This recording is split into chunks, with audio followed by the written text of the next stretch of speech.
When did you last lie awake replaying something that happened 10 years ago? Not the wedding, not the promotion, the joke that landed wrong, the name you forgot in front of the room, the sentence you wish, more than almost anything, you could take back. You didn't choose to remember it. It arrived uninvited, in the shower, at a red light, in the middle of a meeting that had nothing to do with it. Your face goes hot. Your chest tightens. Years later, your body still reacts like it just happened. William James, writing in 1890, gave this permanence a name most people never learn. In the Principles of Psychology, he called it the scar, not a metaphor for him. A literal claim about how the nervous system works. Nothing we ever do, he wrote, is, in strict scientific literalness, wiped out, not forgotten, not faded, not smoothed over by time. Scarred, this video is going to show you the mechanism James uncovered why your brain treats one red-faced moment from 2011 as more important than 1,000 ordinary Tuesdays. You'll see why the memory won't fade, why it still triggers your body, and what the scar is actually protecting you from. Because that memory isn't malfunctioning.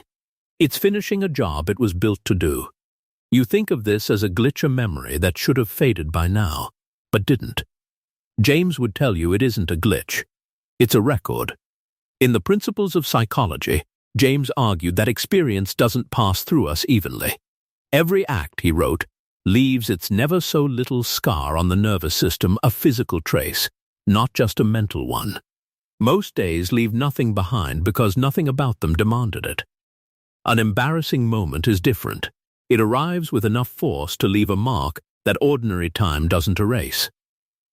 This is why you can recite the exact words someone used to humiliate you at 15, and forget what you did last Tuesday entirely. The brain didn't misfile the memory. It filed it correctly as significant. You feel this as more than recollection. James's later work on emotion showed that a remembered feeling isn't purely mental. The body reproduces it. You feel sorry, he wrote, because you cry, not the other way around. Which means when the memory surfaces, your body doesn't perform a summary of the blush. It rebuilds it. Notice the test. Ordinary memory feels like information. This feels like re-entry. If your pulse changes when you recall it, you're not remembering the scar. You're standing inside it again. The next part looks at why your mind marked this moment as dangerous in the first place. If this is landing, the subscribe button is right there. Thank you for watching. You didn't decide this memory mattered more than the others. Something in you decided for you, instantly, without asking. James's chapter on the self explains why. He described what he called the social self, the part of you that exists only in the recognition of other people. Not your body, not your thoughts, the version of you that lives in other people's minds. And James was blunt about what threatens it. No more fiendish punishment, he wrote, than that one should be turned loose in society and remain absolutely unnoticed by all the members thereof.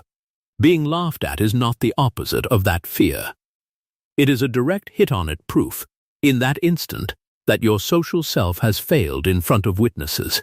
James understood humiliation as an injury to something as real to the nervous system as a physical wound, which is exactly why it gets treated like one. This is the diagnostic test. Ask yourself which memories from your life feel permanently lit up. Almost none of them are private failures. Almost all of them happened in front of someone. The scar isn't about what you did. It's about who saw it. You've been treating this memory as a closed event, something that happened once, years ago, and should be finished by now. James would say you're reading the ledger wrong. The original moment cost you a few seconds. What it's cost you since is different. Every replay is a small tax, a few seconds of elevated heart rate, a few seconds of pulled attention, paid over and over, for years, on a debt that was settled the day it happened. James described the mechanism behind this in his chapter on memory. What matters, he argued, isn't the length of an experience, it's its interest. A single moment of subjective interest, he wrote, can lay its weighty index finger on an experience and give it more power over your mind than 1,000 unremarkable days combined. Embarrassment is interest at its most concentrated, which is why one red-faced minute in a classroom in 2009 still outweighs entire forgettable years around it. Not every memory behaves this way, and the difference matters. James distinguished between memory that is simply stored and memory that is, in his word, interesting memory soaked in emotion strong enough to demand storage. Ordinary memory sits quietly until retrieved. Interesting memory doesn't wait to be asked. It resurfaces on its own, usually at the worst possible moment, because the nervous system marked it unfinished. This is why replaying it doesn't help. Each replay doesn't close the file, it reopens it, adds new detail, deepens the groove. You imagine what you should have said, and the humiliation gets sharper, not softer. The mind, left alone with an unresolved scene, doesn't neutralize it. It rehearses it. More time hasn't made this memory quieter. It's made it more polished. That is the tell. A wound that is actually healing gets vaguer with age. A scar being rehearsed gets more detailed. You've been treating this memory as proof that something is wrong with you. James would frame it differently. In the same passage where he described the scar, James made his real point not that we are punished by memory, but that we are built by it. We are spinning our own fates, he wrote, good or evil, and never to be undone. The scars are not evidence of malfunction. They are the material record of a life that was actually lived, felt, and witnessed. The goal was never to erase the moment. Erasing it was never on offer. What you can change is your relationship to the record. Instead of flinching from the memory when it surfaces, name it plainly, this is the scar from that day, and let it finish surfacing without adding a new rehearsal on top. That single act, done deliberately instead of automatically, is the only intervention James's own model of the mind actually supports. You already know which memory this video was about. It surfaced somewhere in the last few minutes, uninvited, exactly the way it always does. James spent his career arguing that nothing about us is wiped out, not the good, not the shameful. All of it accumulating into the shape of a single continuous self. That was not a warning. It was closer to a definition of what a self is.